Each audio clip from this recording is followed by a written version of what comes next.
This is the most expensive and complicated motorcade in the world. With around 50 vehicles and over 100 personnel, the United States presidential motorcade has a single objective: keep the president alive. At the heart of the motorcade is the car that carries the president himself, known as the Beast. But it's less of a limo and more of a comfy tank. The Beast costs around $1.5 million and weighs in at a whopping 20,000 pounds, which is about the same weight as a Tyrannosaurus Rex.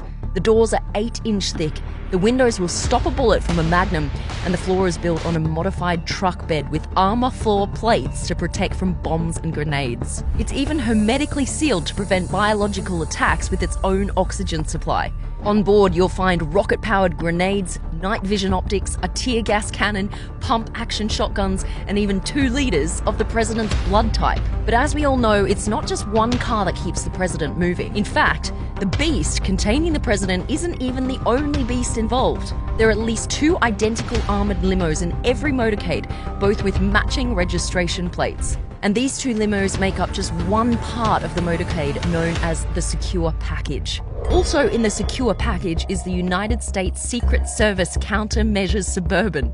This car jams any remote explosives that might be en route using 2 antennas that send out a huge range of radio frequencies that block any bomb activation signal. It also has electronic warfare sensors that detects if an RPG or anti-tank missile is launched.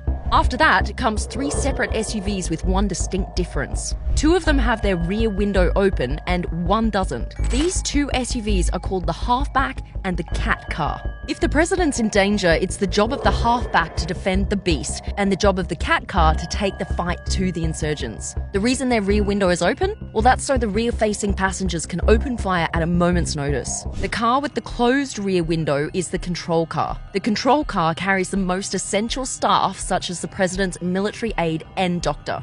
In front of the secure package, you'll find the route car, pilot car, lead car, and a whole host of motorbikes known as sweepers. The route and pilot car scout the route ahead and relay information to the lead car, which leads the secure package to the motorcades behind them. The motorbikes are in charge of clearing the way for the motorcade by ushering cars out of the way and by blocking off roads and junctions. Behind the secure package is a fleet of support vehicles, including the ID car, which liaises with other counter-surveillance agencies, the Roadrunner, which acts as a mobile communications center, and the Hazardous Materials Mitigation Unit, which contains equipment and personnel that can respond to chemical, nuclear, and biological attacks.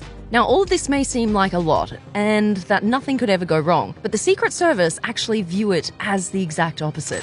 To them, the safest motorcade is no motorcade. Traveling by car is seen as one of the moments when the president is at their most vulnerable, so the motorcade will only be used for journeys of 30 minutes or less. For everything else, there's Marine One and Air Force One. It's estimated that one trip, which takes around an hour, costs over $150,000. So in short, it's an expensive business protecting the most powerful person in the world. But many would argue it's a small price to pay.